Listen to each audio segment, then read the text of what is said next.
വെളിച്ചെടുത്ത് കടയിൽ കൊടുക്കണേ.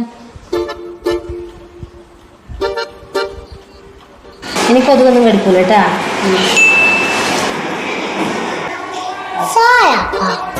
വെളിച്ചെണ്ണ തേക്കുമ്പോ കൊതുക് കടിക്കാത്ത പറഞ്ഞേ അമ്മ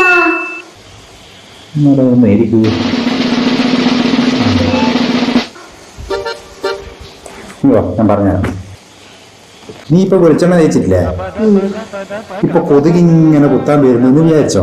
കൊതുകിങ്ങനെ വന്ന് ഇങ്ങനെ കുത്തും പോയില്ലേ?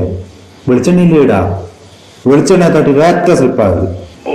അപ്പൊ കൊതുകിന് കടിക്കാനാവുക ഇല്ലല്ലോ. അതുകൊണ്ടാണ് വെളിച്ചെണ്ണ തേക്കുമ്പോൾ കൊതുക് കടിക്കാതെ. മനസ്സിലായാ? പോയിക്കോ. അതുകൊണ്ടാ കൊതുക് കടിക്കാതെ.